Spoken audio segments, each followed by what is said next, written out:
Hi, everyone. Thank you for joining me on this episode of the SCAR Initiative. I have a special guest with me here. His name is Tim. I was introduced to him through a friend of mine named Kristen. Tim has done a wonderful interview with her before on his platform, and I really wanted to give Tim an opportunity to share it on the SCAR Initiative. So welcome, Tim. Can you tell me a little bit about yourself and what inspired you to create your platform, Tips for Inclusion? I'm a speaker, self-advocate, and author for disability inclusion. And what inspired me to make tips for inclusion is that because during my school years, I had a hard time fitting in with other students. I feel that disability education was rarely taught. Yeah. And I made a bunch of unique disability inclusion resources because I want schools and other organizations to pass along to students and other people so they can learn about disabilities as much as other subjects. Yeah, absolutely. That's really important, Tim. And I'm glad that you're speaking up and being an advocate because it's so important to have that representation. So in what ways has your cause helped you to be more courageous and open about autism? I became more courageous and open about autism because if you don't advocate, then nobody's going to hear your voice. That's right. That's right. And how has autism, just speaking a little bit on that, how has autism affected you? It affected me because it affected me academically and socially, but the socially part was the most difficult. When students do not understand how to include me, to sit at their lunch table or hang out with them outside of school, they need to know that I just want to be like them. Right. And I'm no different than them. Yeah. We're all human beings, right? We all have a heart, we all have feelings. So we should all be included in anything that we do in life. Is that how you feel? Yes. Excellent. People are like snowflakes. No one is exactly alike. Absolutely. I love that. That is really great. That's a great way of putting it. So I have a special item that I purchased. I bought your book because I saw that you had written it. You made the drawings in the book, didn't you? Yes, I drew them with my art talent. Yes, you were very talented. And so I encourage everyone to go and purchase and support Tim. This is an excellent book. So Tim, can you tell us a little bit about your book, why you wrote it, and especially about the disability flag that you created? This book is about a boy named Timmy who has autism. This is supposed to teach children about what it's like to have autism, about his differences, his sensory sensitivities and his communication difficulties. And that does not mean that he's any different, though. He still wants to be treated the same way. So his teacher, Miss Bethany, teaches the other children who don't have autism how to include people like Timmy and other people with disabilities. Right.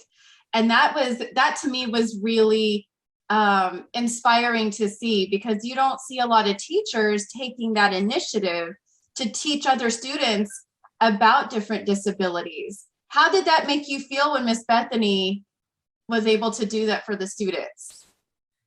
I was happy that to create that, and that she was open to Timmy's mom, that she's concerned for him. That's right. Bethany was wonderful and wanted to teach the class about.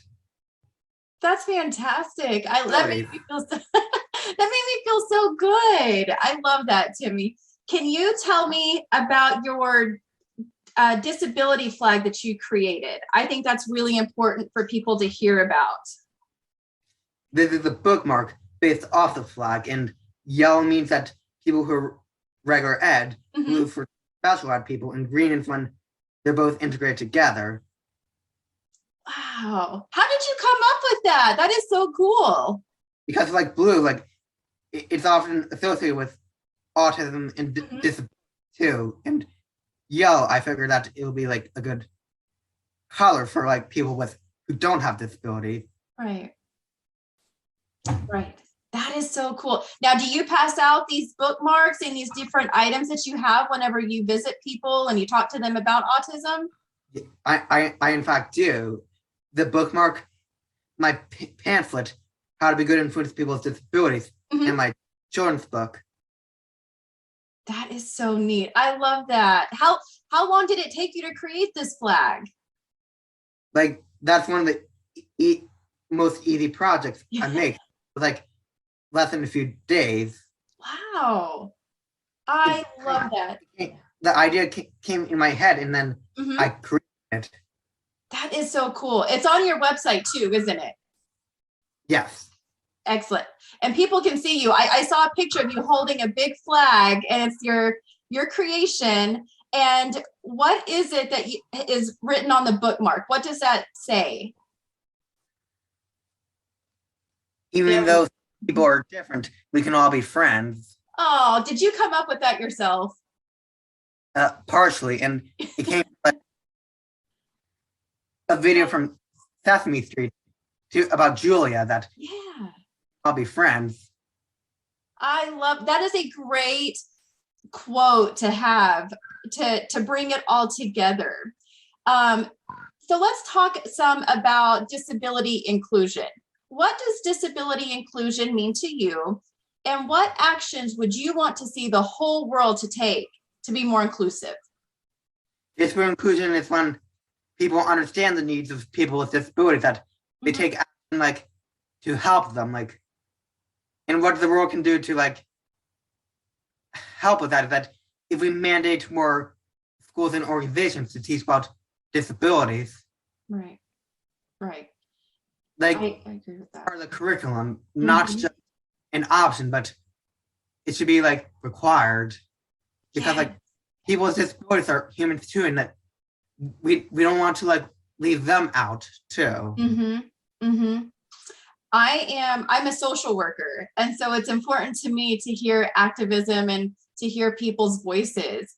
Have you worked with any politicians or your state leaders, anything like that, to try to get things moving forward in education? In fact, I sent a few letters out to the governor of New Jersey, Phil Murphy, and to Joe Biden, and Biden wrote something back. I have it in a frame upstairs, but I can read it out on my phone if you. Yes, please. That would be great. He said, "Dear Timothy, thank you for taking the time to share your thoughts with me. Hearing from passionate individuals like you inspire me every day, and I welcome the opportunity to respond to your letter. Our country faces many challenges, and the road we will travel together will be one of the most difficult in our history. Despite these tough times, I have never been more optimistic for the future of America. I believe we are better positioned than any country in the world to lead in the 21st century, not just by the example of our power, but the power of our example. While we may not always agree on how to solve every issue, I pledge to be a president for all Americans. I am confident that we can work together to find common ground to make America a more just, prosperous, and secure nation. As we move forward to address the complex issues of our time, I encourage you to remain an active participant in helping write the next great chapter of the American story. We need your courage and dedication at this critical time, and we must meet this moment together as the United States of America. If we do that, I believe that our best days still lie ahead. Sincerely, Joe Biden." Oh my goodness, there it is. There's the letter from President Biden. That's amazing, Tim. How did that make you feel when you got that letter from him? I was excited. Yeah, I bet that is so encouraging. So what work do you think that you'll continue to do, feeling that inspiration from our leaders? Like, I'm hopefully going to write to more politicians. And in fact, I wrote to every representative of New Jersey, but nothing back from them yet. Yeah, yeah. I have a feeling they'll definitely get back with you. It's so important to continue this work, Tim. I am so proud of you. That is fantastic. Good for you. Can you tell me a little bit about what inspires you in your life to do what you're doing? What inspires me is when children can learn a lesson about disabilities, like when children ask me questions about what it's like to have autism and what it's like to have a disability. Yeah, yeah. And who inspires you the most, do you think? My mom is one of my biggest inspirations, and my former psychologist, who, because like I talked to him a lot when I was in high school because I was very left out, and he inspired me to make all these presentations about disabilities. Wow. Like he said, people who don't have disabilities, like who are neurotypical, which that term is often used in the autistic community, right. And people atypical or birth, people who have autism or like a symptom of a mental disability, that people who are neurotypical, like they prefer to be around people like them who are neurotypical too. And I felt it broke my heart to hear news about this. Yeah, I bet. That is a hard thing to take in and to hear. And you have done a wonderful job of advocating and being that voice for so many people. Why is advocacy so important to you? It's important because like people need to hear my voice. As I said before, they're not going to hear me. Right. No, we can't be heard if we're silent, right? Nobody can hear us. That's true. So what dreams and goals do you have for yourself? My dreams and goals is to like have disability education become mandated. That's a great goal. Everyday life. Yeah. And what do you hope to be whenever you grow up? To become like a famous disability advocate. Yeah. Wow. I have a feeling you're on the right track. I know that you're going to get there, Tim. You have such a great story and you're so inspiring to many people. And I would like to hear, what words of encouragement and hope would you give to somebody with disabilities?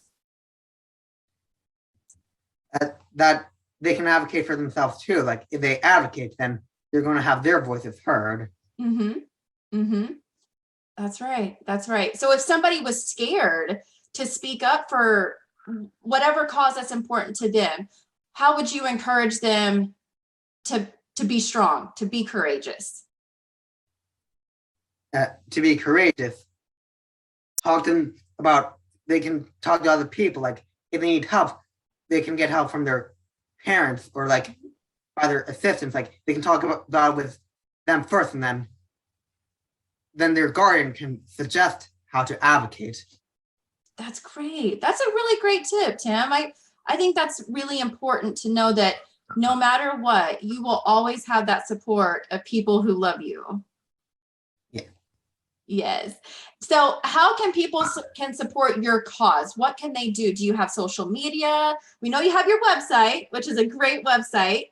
Tell us how we can connect with you. On social media, go on Tim Moore Tips for Inclusion. That's my Facebook. My Instagram is like just Tips for Inclusion. And my Twitter is like Inclusion Tips 4. Okay, excellent. And I also have a YouTube channel called Tips for Inclusion, which you can find a bunch of videos I made in animated forms about to teach people about disabilities. You're so creative. You're so smart, Tim. I think that this is fantastic to be able to share with the world. And you are an absolute jewel to have, because I have never spoken with somebody as articulate as you are. And I appreciate what you have brought to teach me about autism. So thank you for that, Tim. And can I send you my book and have you autograph it for me? Yes, of course. Yay! Okay. I will send you an email because I want my book autographed. I thought this was just a really cool book that you wrote, and I read it front to back the other night, and I was so excited that I shared it with my husband too. So, so your book is spreading around the world, and I'm also interested in sharing it with some of the free libraries that we have here in my community. So I'm going to get some more books to be able to share and support your cause, Tim. I love it. Thank you very much. You're welcome. Tim, is there anything else that you would like to share with the community about what you're doing, or any last words that you want to provide? Like, I hope that disability, we can normalize it, just like race, LGBT, and ethnic groups. Yeah. Yeah. Everybody's important. Everybody has a voice and a purpose. Isn't that right? Yes. Yes, it is. Well, Tim, thank you so much for taking the time to talk with me today. It's been a pleasure meeting you. Thank you. And thank you very much for having me. You're welcome.